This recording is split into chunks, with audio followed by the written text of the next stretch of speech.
So I know you've said that there's no more powerful or exciting way to convey an idea than through story. Tell us a little bit about the power of story and how we see that in your writing.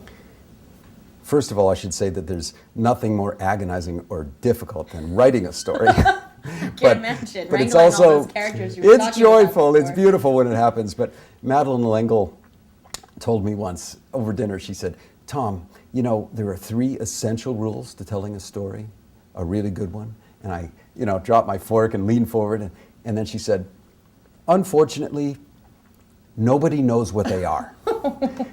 So that's where we started and finished that conversation. But the real point is that stories are a kind of magic. Right. They really are. It's true. Think about how many different lives we can lead, how many different people we can be, how many different places we can live. I mean, how many different universes we can create. There is no limit.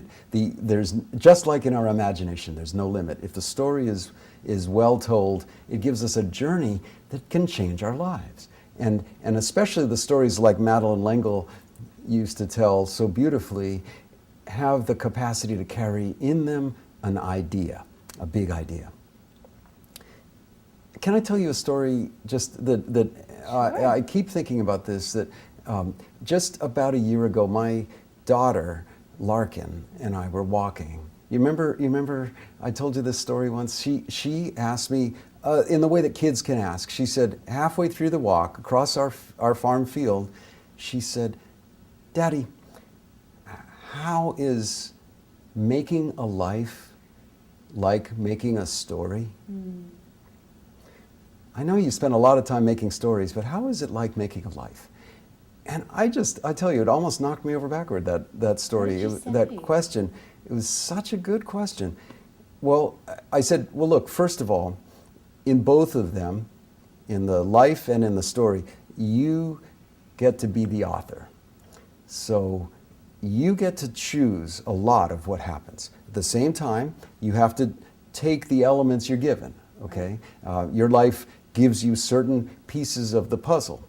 But you get to arrange them in the way you want, and you get to make new ones and forge all kinds of different connections. And if you want, make it a 3-dimensional puzzle, you can do that. But so it's really up to you to do it. And so the most important thing is to just write the best story you possibly can.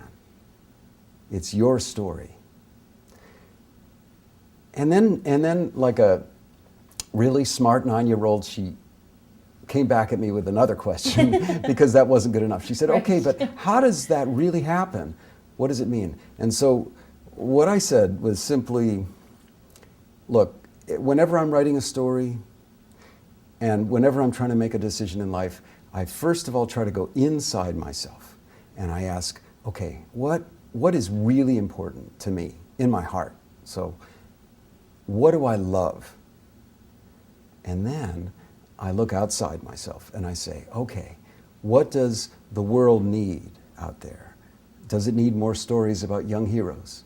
Or if this is a story you're writing, does it need more adventure or more humor or more surprise or whatever?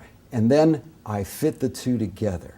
So I put together the love that's in my heart, the passion I'm feeling for something, and the need that I perceive out there. And then when you do that, you're going to have a wonderful story. And I think a wonderful life. It's great advice. She's lucky to have you. No, it's the other way around. I learned much more from It's both. these kids. These kids really are the best teachers. They're also, unfortunately, smarter and faster than I am too. So we do have a lot of fun.